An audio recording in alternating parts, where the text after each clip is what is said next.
whenever I have PTs and Waldorf, it's always not. I'm used to it by now. And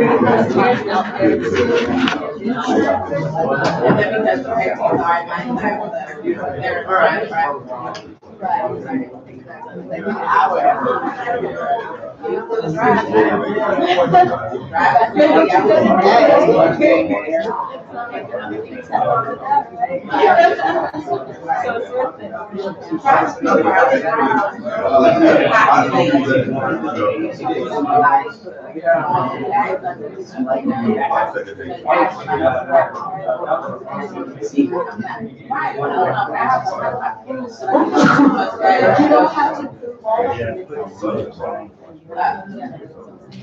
Just have to do it. You have to file.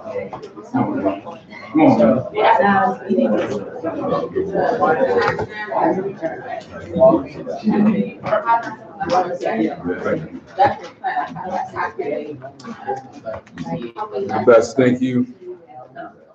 I'm sweating bullets. No, you're not fine. You're like, you know what? You're like mine. You get finer with time. You're lying, okay. Are you a raisin? Because you've been raising my heart rate. Well, what is all these compliments? Me and Tommy be throwing it at each other. I'm not raising it. Pineapple?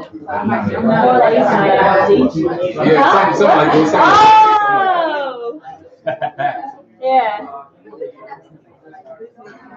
Sal got jealous. Don't be jelly. Sal was like, what? What the heck? Varsity player. It's not. I tried putting it in, so it's not playing in my senior players. CD or just? Yeah, I've been looking at the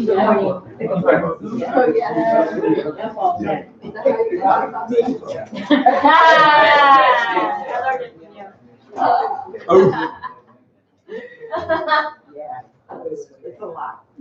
Trying to balance. Shondell, Being an only child. where's your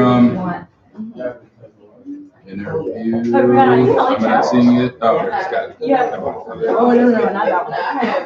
I'm trying to get you hemmed up. So it's kind of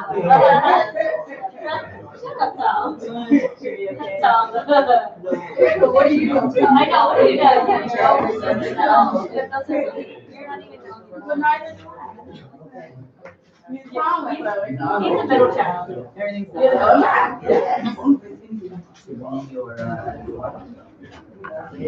yeah. But you birthed the girl. He did not say that.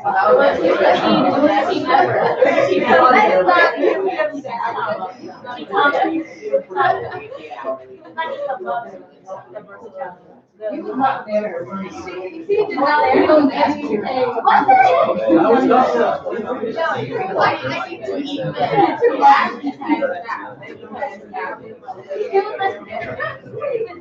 He was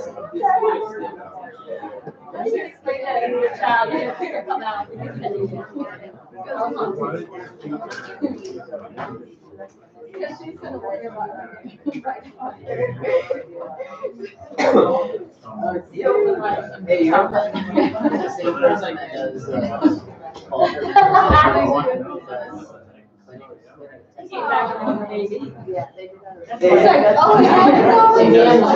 I can see Tom right now.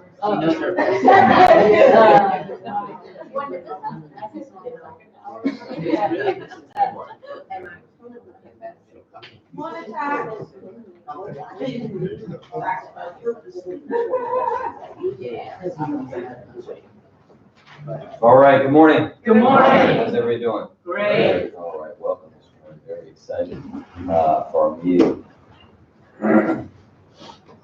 Good afternoon.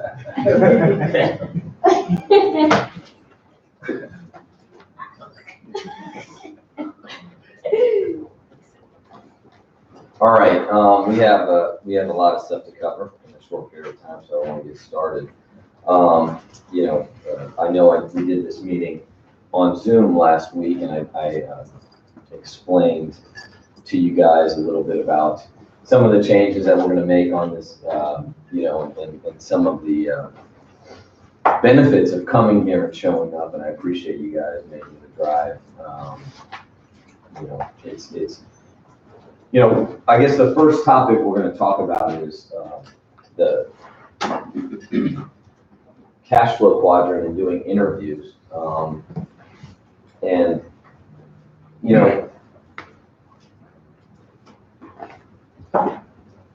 When you are a business owner, okay, you own it. It's yours. Now, you may have a team of people to help you, okay? I don't know why this is not working. I'm not clicking. Oh, it's the TV remote. Sorry. My bad. I was pressing it really hard too. When you're an owner, this is your business, man.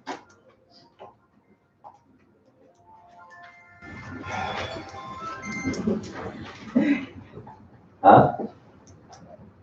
Sorry. Good reminder, put the phones on vibrate, please. Thank you. You're an owner. You come, right? I mean, it's not, no one's going to come save your business. You don't have a business because you want a business. You have a business because you built a business, right? You reap what you sow, and you reap after you sow. And this is kind of the training camp to run a business. It's not, the idea of business is very sexy. It's exciting. It's appealing. It's, you can put it on your Twitter or LinkedIn or whatever it is. But actually to run a business and be a leader and lead from the front and get better and all those things, it's difficult. Now, the difficult is what makes it great. But that starts with, initially, it's a commitment thing. It's a work ethic thing. And that's what that's why Friday is so important, right? And I know some people, it's very easy, you can stream it, but for the guys that are here, you're going to be part of something. And I'm going to pour, like I said, a lot of my time, energy into this meeting, and nothing is like being here in person. Okay, so in our group, we're going to update the thread and see how many people we actually have here. Now, you're only going to get on the thread once you're licensed, but our goal is to what? Grow the number of people here, and we're going to track it, right? So anyway, let's talk about, I've been doing some interviews. It was crazy, like this week I've had, like yesterday I had a couple of interviews and Zoom KTs and this and that. My daughter, she goes, I'm working a lot. And I'm really not, but, it's just funny to hear her say that. She's working. You didn't have time for us or something. Oh my God. My daughter feels that, she's very good at guilt tripping. She learned that from my mom.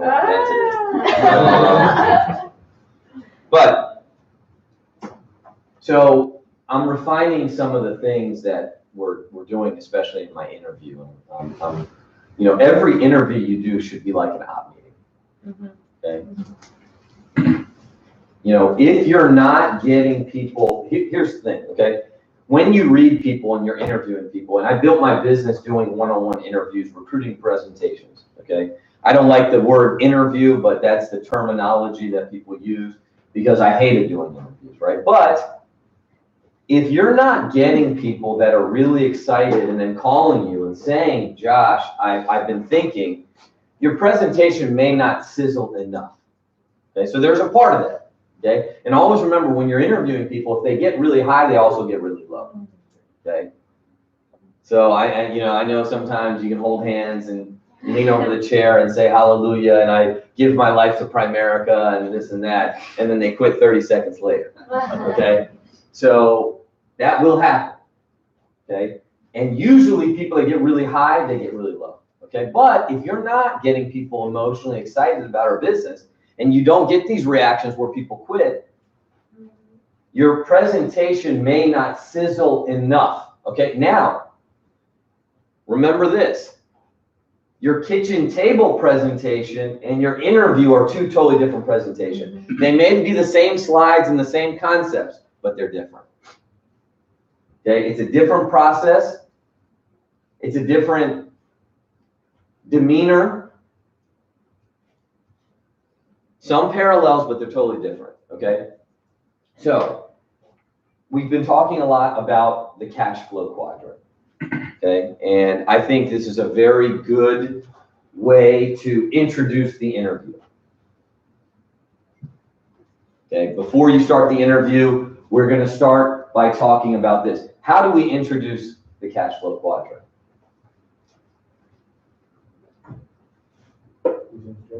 Okay, what do you say? How are you saying it? If you're saying it to me, how are you gonna talk about it?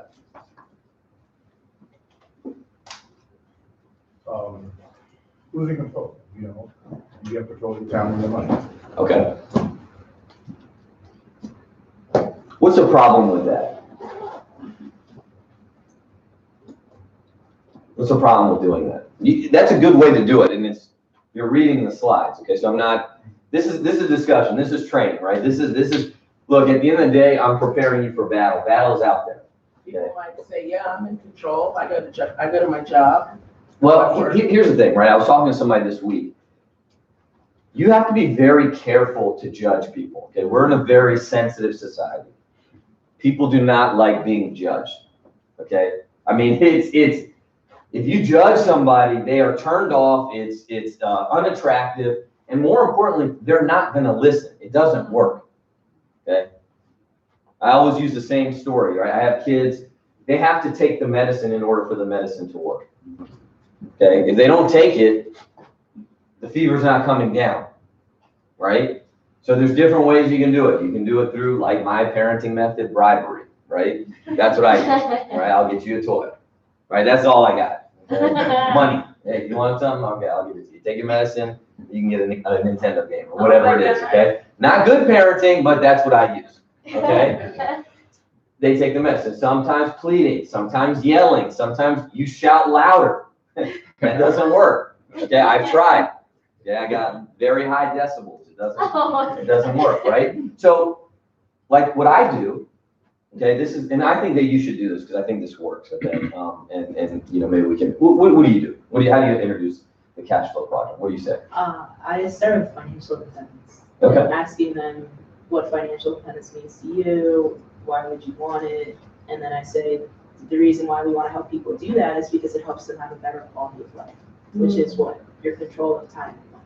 Okay.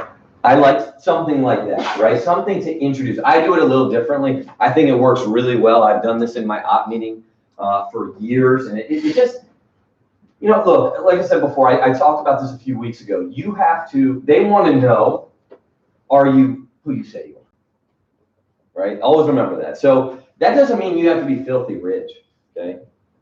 That doesn't, you don't have to be crazy, but you have to be authentic, you have to be genuine, and so I always say, hey, have you ever heard of a book called Rich Dad, Poor Dad? I always say that, okay? I want to see, maybe they've read it, okay? Maybe they haven't, maybe they say no, and especially now that we're recruiting a lot of younger people, that was a very popular book when I was in college, so that was almost 20 years ago, right? And I explained to them, and I explained a little bit about the story just to get them in. So I said, Josh, look, there's a book. It was a very profound book. It was a very popular book called Rich Dad, Poor Dad. And it's a story book. It's a really good book. It's a book about a child that grows up in Hawaii, and his best friend's dad really didn't have an unbelievable education. Had total financial independence, total freedom, lots of money, and was rich. And his own dad had a really good job. I think he was a PhD, very smart, but he was poor. He was working all the time, hated his job. And the book, just all it does is contrast the advice he gets from his best friend's dad, his rich dad, versus his real dad, who's poor. So rich dad, poor dad. And I want to see if their eyes light up. Okay? I want to see, because, think about that. What did I just do? Right? I'm starting to change it, because look, most people, they're coming in, right? And if you're interviewing people, right, which I interview a lot, or I'm talking to people, they're looking for a job, or inherently they're looking for some sort of wage. And I'm going to talk about this in a second, the problem with this, but they're looking for a job. They want an interview. They want a job description. This is not that. So initially, I'm already dropping a seed that this guy's dad really wasn't educated, but rich, financially independent. If you haven't read the book, read the book. Read the book, okay? Don't just watch the TED Talk on it or whatever it is now, okay? Read the book. It is that important. It's that important of a book. And his real dad did everything right, had a good job, worked hard, super educated, broke. I want to see if they're thinking like, damn, this, right? Because look, I hated my job. Think about this. I hated my job. I could not stand my job. My job was the largest pit of misery in my life. I mean, I could not stand my job. But it wasn't until I got passed up for the promotion that I started noticing everything. I was still like, this is what it is. My dad would never steer me wrong. I love my daddy. My daddy is my hero. If my dad worked, why would I? My dad just didn't know. So I never thought to jump ship. But when they passed me up for the promotion, and they started talking that BS of, we're going to see what you have, what it takes. This is a title promotion. That was it, Donald. And then I started noticing things. And then I started thinking, like, oh, my boss's job, his job sucks. Do I want to be here? Then it wasn't until that the wool was removed. So you're coming in, you're trying to talk to them about all this stuff. They have no idea. They're in, what is it? The Wizard of Oz. They're in, they're not in Kansas anymore. You got to pull the curtain back. They don't understand this. They don't know. Like, I tell people all the time, I was 23 years old, right? I mean, social media wasn't there. So the only people that had money that I ever knew were athletes and entertainers, and they had big time money. Not like now, right? I remember the director at my group, he made $200,000. I literally thought this guy was a god. I was like, damn, $200,000 a year. So I go and I meet my guy in Primerica, right? He got this little office, he's driving a little Acura, nothing big. And he said he makes $200,000. I was like, yeah, right. This guy, I was like, the guy, the director of my group at SAIC, he makes $200,000. You and this little pyramid insurance thing. Yeah, right. That's what I thought. As much as I hated that guy and the company, all right, this guy was the most arrogant guy in the world, man. I mean, it just like when he came in, he was just like, I didn't even want to be like him, but I just thought, man, this is how you got to be when you have money. I didn't ever. So when I tell people, this guy, we make $5, this, that, like, they're not going to believe. They have no idea. So you have to just, not enlighten them, but introduce them to some of these concepts. And they're like, wow, okay. And then, right, so then I said, but the second book in that series, The Cash Flow Quadrant, had a concept called the 4 ways to earn income. And I find that, and the book talks about this though, is how you make your money can directly affect your quality of life. Would you agree with that? I asked him, would you agree with that? And then sometimes they'll comment, they'll say, yeah, because everybody knows, right? You got a farther commute, that might suck. You have a terrible job, that might suck. You're not doing anything that you're actually even remotely excited about, that might suck. You have work that goes above and beyond the call of duty that you have to take home with you, that might suck. So everybody has, now we're starting to share in their what? We're trying to commiserate with their miserable experiences, which is good. Right? We're trying to evoke some emotions, dreaming, also anger.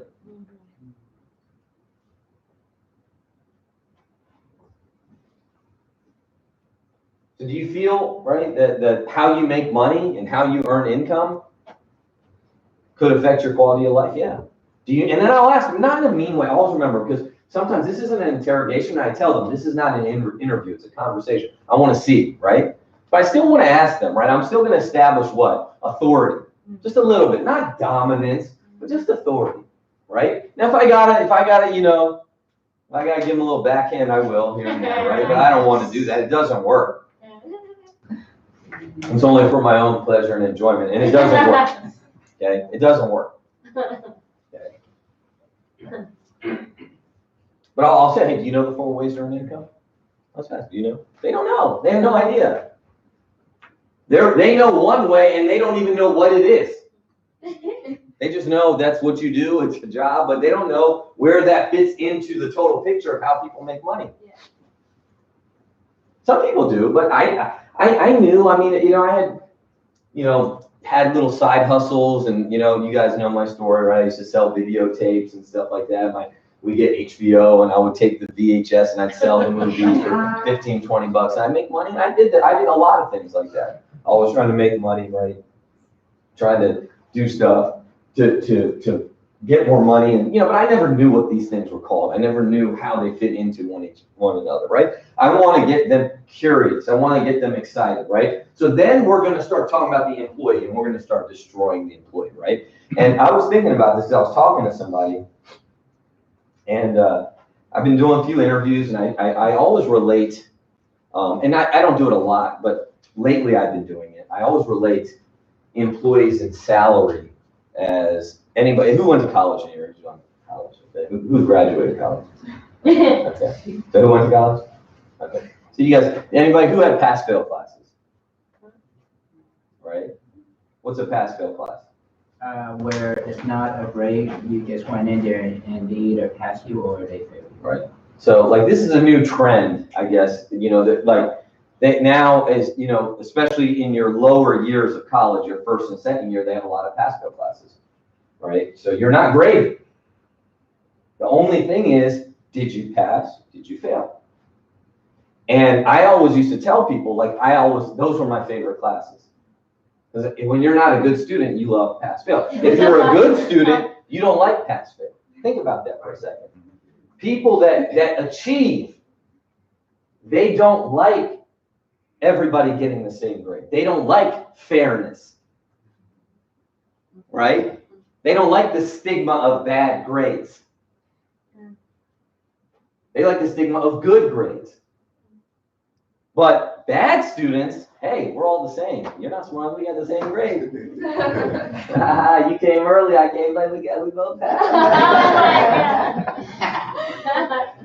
Stupid, man. You ain't so big now, right? That's how we think. Literally, this is the poison going in my head. Yeah. Loving pass-fail grades. So I started reading stuff on it. And I've been talking a little bit about it later with my interviews. And I read up some more. And these are not like, these are Harvard Business Review articles. Wharton, and they talk about the problem with pass-fail. Think about this. Okay, so they say the cons of pass-fail classes, and you tell me how this, in your mind, right? We'll go back this and we'll revisit how this relates to employees and salary. Okay, because this is something that, and I'm not saying you have to attack people, but you just got to know for you. Right? Because I know, you know, when sometimes just being different, it feels, you know, man, I wish I could be like everybody else. I understand. Hey, look, I think there's something wrong with you, and there are some people like this. Okay, I'm not like this. But if you don't want to fit in at all, yeah, I don't know. You know, I mean, I'm not saying I want to be like everybody, but I want to be a little like everybody. And so when you're going completely opposite, you're always going to kind of doubt yourself and think like, oh man, is this worth it? Should I do it? This is just so extreme, this and that. Well, you know, I mean, let's really peel back the onion. So this is, like I said, these are articles, you can look at them, look at the pros and cons of pass-fail, right? And these are the things they talked about. And when in all the articles, they said the cons way outweigh the pros. The pros were just, there's no pressure or there's no judgment of a bad grade. And that, that doesn't prepare you for the real world. Okay? IRS is not going to send you, hey man, you tried. Right? Mortgage company's not going to say, hey man, I know it's tough for you. They might give you, hey, you get your 2 strikes, you can miss 2 months. We got to take the house, man. Yeah. Right? And look, my family, I love my family loves me. My wife was not with me because of money, right? But she expects me to produce. Right. Okay? I mean it. She expects, hey, there's money in the account, right? And I like that pressure. I like being graded, okay? So it says, the problem with pass-fail classes is the work look at this, the work far exceeds the threshold of failure, but will receive no credit for it. So everybody that passes, okay, you're always going to work a lot harder than right above failure, but you're not going to get any credit for it. Okay? It eliminates competitiveness. Okay? Now, and we know science shows this, right? If you've ever thought about this, right, or read any books, right? I've used this analogy before. Harvard Business Review did a study on people in an ice tub, and I'm talking like a real ice tub, like frostbite ice tub. Okay, and I'm gonna botch the numbers, but you'll get the point I'm trying to make. If you're in an ice tub by yourself, you can stay in there for 2 minutes. Okay, so you're sitting in there, you get in the tub. After 2 minutes, you get out. If Sergio and I are looking at each other and we're competing. Okay, so hey, I want to see if I can beat you. You want to see if you can beat me, you can go 12 minutes. Right there. So in terms of productivity and reaching your potential, competitiveness helps. I'm not saying, look, I understand some people, and I'm a little like this, they're a little too competitive. Okay? It's like, relax. Okay? Just a card game. Getting a fist fight over it. Oh my God. Okay, but competition inherently brings more productivity, right? And people I like to work out. I work out in a class. I don't like going out and working out and there's no one else there. Why? If I feel like mentally I should be beating Josh, okay, whatever it is, whenever I'm thinking that, then I'm going to work out harder to elite, or say he's doing really well, it's going to push me. A rising tide raises all boats. And at the end of the day, in fitness, in life, in money, as long as it's not even about winning, always remember in competition, sometimes there's only one winner. I mean, there's only one number one, but there's more than one winner. Because if I'm racing you and my best time is 10 seconds and you do 8 seconds, and just because I'm trying to keep you, or not, embarrassment, whatever it is, and I got 9. Did I win? I won. I may not have been first place, but I won. And so when you eliminate competitiveness altogether, I think about what you say. Yeah. No. Let me do my training. Just give this guy a Red Bull. Science proves that increases results. Okay?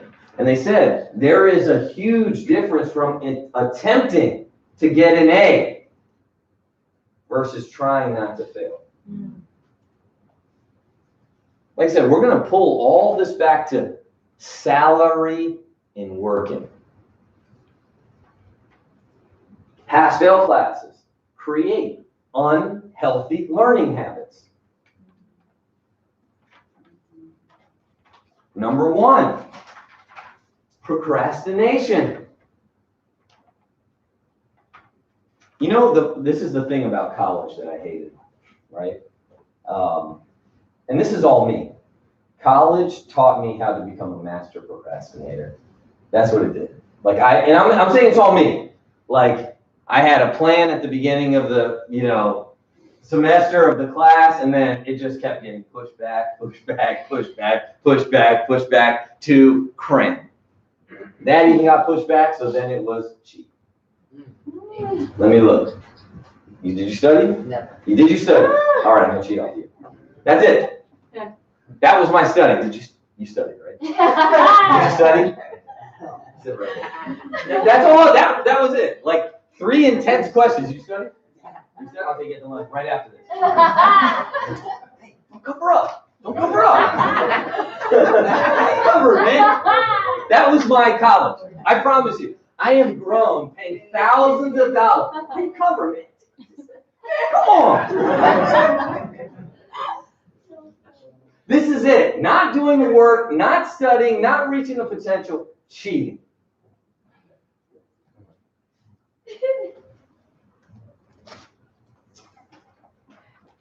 Because when you have a pass-fail, it just mentally doesn't feel as difficult. It just doesn't. It might be, but mentally it just doesn't feel as difficult. You're like, why do I have to study? There's no, just got to pass, right?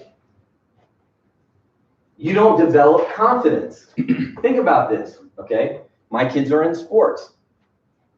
My daughter especially, right, has really excelled in swimming. Really proud of her. Why did she get that confidence? Because she got a first place ribbon. That's why. She got to stand on a podium. They gave her a medal. I'm not saying that's right or wrong, okay? Because I do believe in the growth mindset. You should encourage kids based on effort and overcoming setbacks and stuff like that. But that's not what motivated her. She came out. They said, congratulations. She got a ribbon. She got first place. Then we started looking at, and inherently she said, I want to go in the pool. I want to work harder. Why? Because she got feedback. Because there was a standing. Because if I play against Donald in ping pong and Donald beats me, there's a score. And I know you beat me. You won. You did 21 and I got 16. So even if I got a little bit better, because I got that feedback, I might work harder. And oh man, I saw Donald kept hitting into my backhand and I couldn't return it. And I got better and I practiced it. And that, but I worked on goodwill. I worked hard because it was expected. I worked hard on culture, and I worked hard because I felt if I worked hard, I deserve a promotion. But when I sat in the room, it was all discretion. Now, they said me, and they fed me a bunch of bullshit, and they said all these things, but no, at the end of the day, they didn't give it to me. Even though I deserved it, I worked hard. So then I started thinking, like, well, it's not based on my hard work, and I never got any feedback throughout the year. This was just expected. Right? You can't develop any confidence because confidence comes with feedback. And feedback is what? A score. Feedback is a ranking. What's our feedback? Did you close or not? That's a feedback. Right? I love that. Now, in the beginning, I know you feel really bad. No, that's great, right? Like, I sold my house, 2 years ago now, right?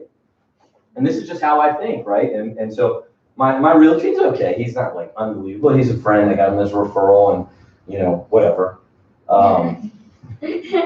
So we couldn't sell our house, right? And our neighbor's house sold in like 10 days. And it took us like 80 days. So, one time, and I was just in a bad mood. I wasn't really, whatever. So he was like, and when you go in and you look at a house, you can type feedback, right? And you can say, oh, the house looked really great. But then, some of them say, oh, you're overpriced or this and that, or, the kitchen is too small or this and that. And they tell you, like, hey, look, we just want you to know the feedback could be really brutal. So if you're sensitive, don't read it. I go, that's cool. And all of our feedback was positive, what they wrote. So, I asked my realtor, I kind of came at him a little bit, and I was like, hey, why isn't our house sold? And he's like, I was like, we're priced right. And, my next door neighbor had the same house. They sold within 7 days. They're asking for more than what we're asking. What's going on? And he goes, well, I don't know. And my wife and I were talking to him. I think we were on speakerphone or something. He goes, we're getting really good feedback. You're reading the comments. And I go, hey, man, feedback is offers. I don't care what they're writing. If we didn't get an offer on the house, that's not good feedback. That's writing words, okay? If we don't get an offer, something's not happening. We're not priced right. You're not marketing hard enough. I'm not saying we have to accept the offer, but to me, that's feedback.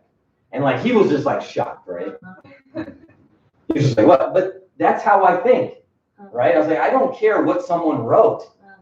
This is business. I'm trying to sell the house. If we're obviously, they can say all the right things. If they're not making an offer, we're not there. We got to do a better job. Let's cut to it, right? And so like in our business, like we live in a feedback business. People don't come in, people no-show, people quit, people cancel their policies. And you know what? Every day we're getting better. And it sucks. It sucks to every day get better. It's so much easier to stay exactly where you are. It's so much more comfortable. It's so much more accepted. But that's not how you win, man. That's not how you reach your potential. You gotta compete. You gotta say, you know how easy it would be for me to say, man, these guys, they doubled my income. Oh, it's fine. And make an excuse and play victim and this and that. But no, that's not how it works.